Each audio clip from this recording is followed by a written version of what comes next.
Hey everyone, and welcome.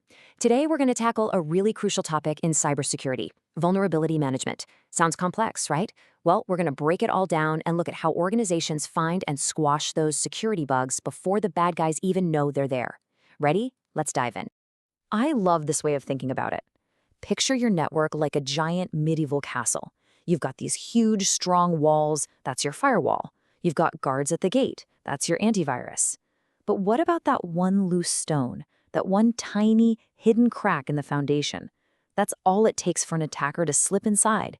And that's exactly what vulnerability management is all about. It's the constant, never-ending job of checking the walls and sealing up those cracks. So, what happens if you miss one of those cracks? Well, the stakes are, wow, they're incredibly high. We're talking about an average cost of almost $4.5 million for a single data breach in 2023. Think about that. $4.5 million? If that's not a wake-up call to get proactive instead of just reacting to disasters, I don't know what is. All right, so here's how we're going to break this down. First, we'll look at why there are so many of these hidden cracks to begin with. Then, we'll talk about building a proactive shield. We'll walk through the actual life cycle step by step. Then, we'll cover the payoff, why it's all worth it. And finally, we'll wrap up with why security has to be a cycle, not a one-time thing. Okay, let's get into it. Section 1, the hidden cracks. We need to understand the root of the problem. Why are modern networks just so much more vulnerable than they used to be? You know, the bottom line is our digital castles just aren't simple fortresses anymore. They're sprawling cities. Every time you add a new cloud service, connect a smart coffee maker, or have someone work from their home Wi-Fi, you're basically adding a new door, a new window, maybe even a forgotten tunnel. In the security world, we call this the expanding attack surface. And really, it just means there are a ton more places for the bad guys to try and get in. So, all those doors and windows? That's a problem.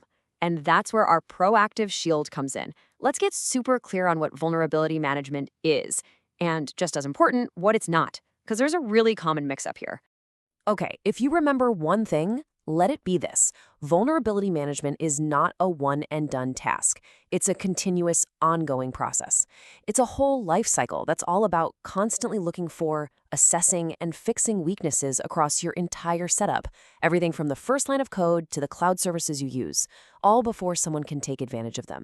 And this is that common mix-up I was talking about. A lot of people hear vulnerability management and think of a vulnerability assessment, but they're totally different.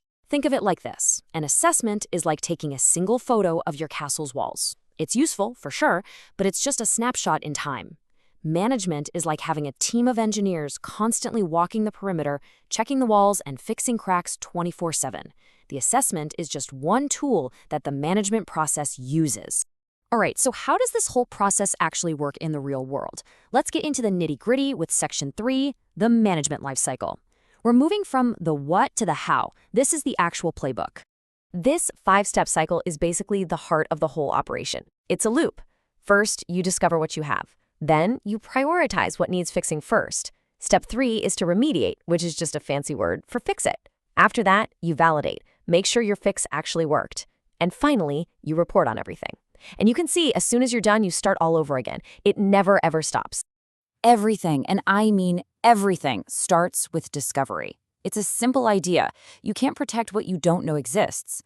So this first step is all about building a map, a complete inventory of every single thing connected to your network.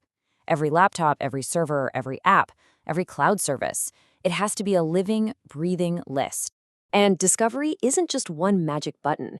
It's a few different things working together. First, you have asset identification. That's just figuring out what's on your network. Then you use automated vulnerability scanners to check all that stuff against a massive database of known problems. But then you have penetration testing, pen testing for short. That's where you literally hire good guy hackers to try and break in, to find the creative gaps that an automated scanner might not catch. Okay, so after the discovery phase, you're probably looking at a huge, overwhelming list of potential problems. And this brings us to what might be the single most important step: prioritize. Look, nobody has enough time or people to fix everything at once. It's just not realistic. So the whole game is about figuring out which problems pose the biggest, most immediate danger to your business. And this is where things get really smart. In the old days, you might just look at a technical score, like a CVSS score from 0 to 10. But that doesn't tell the whole story, does it? I mean, a critical 9.8 vulnerability on a test server that's not even connected to the internet, is that really more important than a medium 6.5 vulnerability on the server that processes all of your customer payments? No way. So today, you have to add context. You have to ask, how important is this system? Is it facing the public internet? And the million-dollar question, is there threat intelligence telling us that bad guys are actively using this vulnerability right now? So you've got your prioritized list.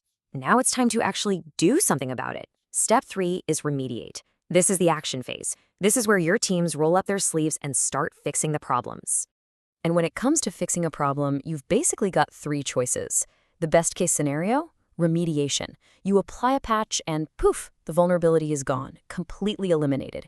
But sometimes a patch isn't ready. In that case, you can mitigate. You can't kill the problem, but you can make it way harder for an attacker to use, maybe by taking a system offline or changing a configuration. And finally, for some really low-level risks, you might just formally accept it. You document it and decide your energy is better spent on bigger fish. All right, we're almost through the cycle. The last 2 steps, validate and report, are all about closing the loop. It's not enough to just say you fixed something. You have to prove it. And then you have to learn from the whole experience so you get smarter for the next time around. So what does that look like? Validation means you scan again and you confirm, yep, that vulnerability is really gone.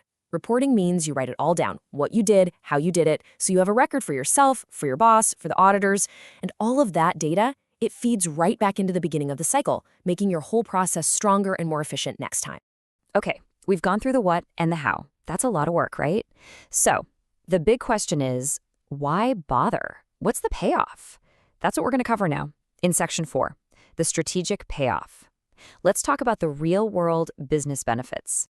And trust me, the benefits are huge. Obviously, your security gets way better. You dramatically cut the risk of costly downtime. It helps you stay on the right side of major regulations like HIPAA or GDPR. It ends up saving you a ton of money by preventing those multi-million-dollar breaches. And maybe the most important thing of all, it builds trust. It shows your customers and your partners that you're taking the protection of their data seriously. This table right here just sums it all up perfectly. You can be reactive or you can be proactive. The reactive approach, you're basically just waiting for a fire to start.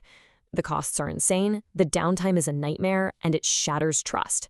The proactive approach, the one powered by vulnerability management, well, that's about investing a little bit upfront to prevent the disaster in the first place. You minimize your costs, you avoid the downtime, and you actually strengthen trust. It's a no-brainer, really. All right, for our last section, let's look to the future. In a world that's moving so fast with cloud technology everywhere, what does a truly modern and effective vulnerability management program actually look like today? You know, a top-tier modern solution has a few key things. It's all about that context-driven prioritization we talked about, finding the real risk, not just chasing high scores. It uses automation everywhere it can, because you just can't keep up otherwise. It gives you visibility into the entire lifecycle, from the developer's keyboard all the way to the cloud. And critically, it plugs right into the tools your developers and IT teams already use every day, so security becomes part of everyone's job, not just a separate chore. So, I want to leave you with one final question to think about. When you look at your own organization's security, is it just a checklist? Is it something you do once a year to make the auditors happy? Or is it a living, breathing, continuous cycle of finding, fixing, and improving? Because at the end of the day, in the world we live in now, only that constant cycle is going to keep your castle safe.